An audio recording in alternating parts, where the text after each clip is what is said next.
دعوت کو قبول کرنا سنت ہے، دعوت کھانا چاہیے، اچھے سے جانا چاہیے، اسلامی دائرے میں رہ کر دعوت میں شامل ہونا چاہیے۔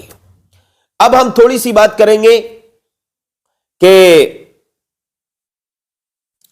جو ہمارے گھروں کی عورتیں آج جو معاشرے کا حال ہے کہ وہ دعوت میں جاتی ہیں تو اس طریقے سے جاتی ہیں کہ ان کے ایک سر پہ دوپٹہ نہیں مل سکتا، چہرہ کو وہ ڈھکتی نہیں ہے بلکہ نمائش کرتی ہیں، اور ایسا ٹائٹ اور تنگ لباس پہن کر جاتی ہیں کہ جسم کا ہر حصہ ان کا کپڑے کے اوپر سے ہی نظر آتا ہے۔ میرے عزیزو، پھر لوگ کہتے ہیں کہ ہمارے گھروں میں برکت نہیں ہے، ہمارے گھر میں نحوست پیدا ہو گئی ہے، تنگ دستی ہے، غربت ہے، مفلسی ہے، ہم پریشان ہیں۔ جو لوگ نبی کا کردار چھوڑ دیتے ہیں، یاد رکھنا مسلمانوں، جو لوگ نبی کی سیرت پر چلنا چھوڑ دیتے ہیں، جن گھروں میں نبی کے قانون کو اپنایا نہیں جاتا ہے، نبی کی سنتوں پر عمل نہیں کیا جاتا ہے، ان گھروں میں کبھی خوشحالی نہیں آ سکتی۔ اور جن گھروں میں حضرت فاطمہ زہرا، جس گھر کی عورتیں حضرت فاطمہ زہرا رضی اللہ تعالی عنہا کے کردار پر عمل کرتی ہیں، ان کی سیرت پر عمل کرتی ہیں، ان کے قاعدے قانون کے مطابق اپنی زندگی گزارتی ہیں، تو قسم خدا کی وہ یہاں بھی خوشحال والی زندگی، اچھی زندگی گزارتی ہیں، وہ مرنے کے بعد بھی ان کو قبر میں اچھی زندگی سے نوازا جائے گا۔ بس میری کچھ یہ نصیحت بھرے الفاظ تھے، آپ ان پہ عمل ضرور کریں۔ تو میرا جو بتانے کا مقصد ہے آج، یہ تو کچھ میں نے تمہید میں آپ کو باتیں بتا دی، اب میں آپ کو سورہ کوثر کا ایک وظیفہ بتانے والا ہوں، سورہ کوثر کی کچھ فضیلتیں آپ کے سامنے رکھنے والا ہوں۔ آپ سنتے جائیے، جمعے کا آج مبارک دن ہے، انشاءاللہ تعالی بہت بڑا فائدہ آپ کو ملنے والا ہے۔ یہ سورہ کوثر کا ایسا وظیفہ آج بتاؤں گا کہ اس وظیفے کو کر کے سورہ کوثر اس طریقے سے جیسے میں بتانے والا ہوں، اگر آپ نے تلاوت کر لی، یہ وظیفہ کر لیا، سورہ کوثر کو پڑھ لیا، تو انشاءاللہ تعالی اگر آپ کے اوپر قرضہ ہوگا تو وہ بھی ادا ہو جائے گا، اگر آپ غریب ہوں گے تو مالدار ہو جائیں گے، حضرت عثمان غنی جیسی دولت اللہ پاک آپ کو عطا فرمائے گا۔ اور اگر آپ نبی کا یہ بھی بتاؤں گا، وہ طریقہ بھی بتاؤں گا کہ اگر اس طریقے سے آپ پڑھ لیں گے تو نبی ایک طریقہ ایسا بھی ہے سورہ کوثر کا، ایک وظیفہ ایسا بھی ہے کہ پڑھ لیں گے، وہ وظیفہ کر لیں گے۔ اگر آپ چاہتے ہیں کہ مجھے نبی کا دیدار نصیب ہو جائے تو سورہ کوثر کا وظیفہ اس طریقے سے کرنا بتاؤں گا جس طریقے سے کرنے کے بعد نبی کا دیدار ہو جاتا ہے۔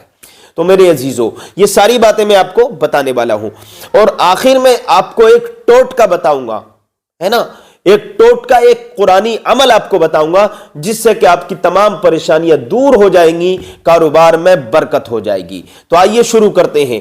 بسم اللہ الرحمن الرحیم۔ سورہ کوثر کی فضیلت میں آتا ہے، فضیلت نمبر 1 بتا رہا ہوں۔ سورہ کوثر کی فضیلت میں راوی لکھتے ہیں، بیان فرماتے ہیں کہ جو شخص سورہ کوثر کو 1000 مرتبہ تلاوت کرتا ہے تو اللہ تعالیٰ اس کو جنت عطا فرماتا ہے۔ سورہ کوثر جو قرآن کریم میں 30ویں پارے میں ہے، کون سی آیت ہے، کون سی سورت ہے، میں پڑھ کے سناتا ہوں۔ بسم اللہ الرحمن الرحیم۔ انا اعطیناک الکوثر فصل لربک وانحر ان شانئک هو الابتر۔ یہ سورہ کوثر ہے، تو یہ 30ویں پارے میں موجود ہے، آپ اس کو پڑھ لیں۔ تو کیا فرماتے ہیں مفسرین، راوی کیا لکھتے ہیں؟ یہ لکھتے ہیں، اس کی فضیلت بتاتے ہیں کہ اگر کسی شخص نے سورہ کوثر 1000 مرتبہ پڑھی اور اول آخر 3 مرتبہ درود شریف پڑھ لیا، اور بسم اللہ شریف کے ساتھ پڑھنا ہے، یہ بھی یاد رکھیں، ہر بار میں بسم اللہ پڑھنا ہے، اور 1000 مرتبہ اگر آپ نے پڑھ لی دل کی گہرائیوں کے ساتھ، تو کتابوں میں لکھا ہوا ہے، ہمیں بتایا جاتا ہے کہ 1000 مرتبہ اگر پڑھیں گے تو اللہ تعالیٰ آپ کو جنت عطا فرمائے گا۔ ایک فضیلت میں بتا چکا، اب دوسری بتاتا ہوں۔ اس کی دوسری فضیلت میں آتا ہے، سورہ کوثر کی دوسری فضیلت میں آتا ہے کہ جو شخص 1000 مرتبہ سورہ کوثر پڑھ لے اور 1000 مرتبہ درود شریف پڑھے۔ اب اس کا طریقہ کار کیا ہے کہ پہلے آپ بسم اللہ شریف پڑھیں، بسم اللہ سے شروع کریں ہر کام، بسم اللہ پڑھیں، پھر درود شریف پڑھیں 1000 مرتبہ، پھر 1000 مرتبہ بسم اللہ کے ساتھ سورہ کوثر پڑھیں، پھر آخر میں 3 مرتبہ درود شریف پڑھ لیں اور آپ سو جائیں تو انشاءاللہ تعالی ضرور بضرور آپ کو نبی کا دیدار نصیب ہو جائے گا انشاءاللہ تعالی۔ یہ نبی کے دیدار کے لیے عمل ہے۔ اور تیسرا عمل اس کا یہ ہے کہ جو شخص ایک دن میں 500 بار اس کی پہلی آیت پڑھے گا اور نبی پر درود پڑھے گا تو جو بھی دعا مانگے گا وہ دعا اس کی قبول ہوگی۔ یعنی اگر کوئی شخص پورے دن میں 500 مرتبہ اس کی پہلی آیت پڑھ لے گا اور نبی پر درود پڑھ کے دعا مانگے گا تو اس کی کوئی دعا رد نہیں ہوگی، ہر دعا قبول ہوگی۔ پہلی آیت کیسے پڑھنا ہے آپ کو؟ درود شریف پڑھ لیں 3 بار، پھر پڑھیں بسم اللہ الرحمن الرحیم انا اعطیناک الکوثر، یہ پہلی آیت ہے، انا اعطیناک الکوثر، یہ پہلی آیت ہے۔ تو یہ 500 مرتبہ پڑھیں اور اس کے پڑھنے کے بعد درود شریف پڑھنے کے بعد 3 بار اول اور آخر درود شریف پڑھ لیں، بسم اللہ پڑھ لیں اور 500 مرتبہ اس آیت کو پڑھیں، پہلی آیت کو، تو جو بھی دعا مانگیں گے قبول ہو جائے گی۔ میرے عزیزوں، میں نے شروع میں آپ کو بتایا تھا کہ ایک ٹوٹکا آپ کو بتاؤں گا۔ دیکھیے، جو لوگ پریشان رہتے ہیں، ہر وقت کاروبار سے پریشان رہتے ہیں، کاروبار نہیں چل رہا ہے، کسی کام میں ان کو کامیابی نہیں مل رہی ہے، تو ان کو کامیابی ملے، ان کے گھر میں برکت ہو، ان کا کاروبار اچھا ہو جائے، یہ وظیفہ، یہ عمل میں آپ کو بتانے والا ہوں۔ کرنا کیا ہے کہ آپ 3 لونگیں لے لیں، 3 لونگیں لے لیں اور 3 لونگیں لینے کے بعد میں ایک جگہ پر رکھ دیں۔ اب اس میں سے ایک لونگ اٹھائیے اور اپنے ہاتھ پر رکھ لیجئے اور 3 مرتبہ درود شریف پڑھیے اور 129 مرتبہ سورہ کوثر پڑھیے، پھر آخر میں 3 مرتبہ درود شریف پڑھیں۔ اب اس لونگ کو اٹھا کر اس پہ دم کر دیں، رکھ دیں۔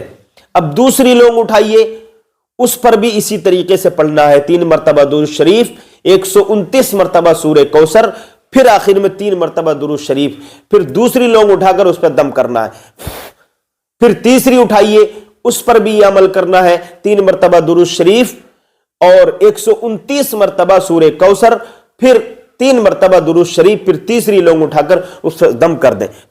اب یہ 3 لونگیں ہو گئی۔ اب کرنا یہ ہے آپ کو کہ ایک لونگ آپ کو اپنے گلے میں رکھنا ہے، یعنی جس جگہ آپ کی دکان ہے، جو غلہ رہتا ہے، جہاں پیسے آپ رکھتے ہیں، صندوقچی جس کو بولتے ہیں، ایک لونگ اس صندوقچی میں رکھ لیں، یا پھر جو ہے اپنے پاکٹ میں رکھ لیں، جیب میں رکھ لیں۔ اگر آپ کی دکان نہیں ہے تو پرس وغیرہ ہوتا ہے، اس پرس میں رکھ لیں، اور اگر دکان ہے تو گلے میں رکھ لیں، جہاں پر پیسہ رکھا جاتا ہے، یعنی جہاں پر روزمرہ دکانداری کا پیسہ رکھا جاتا ہے، وہاں پر رکھ لیں ایک لونگ۔ اور ایک لونگ آپ وہاں پر رکھیں جہاں آپ کے گھر کے زیورات، آپ کے بیوی کے، آپ کے سب کے ملا کے زیورات رکھے ہیں، وہاں رکھیں۔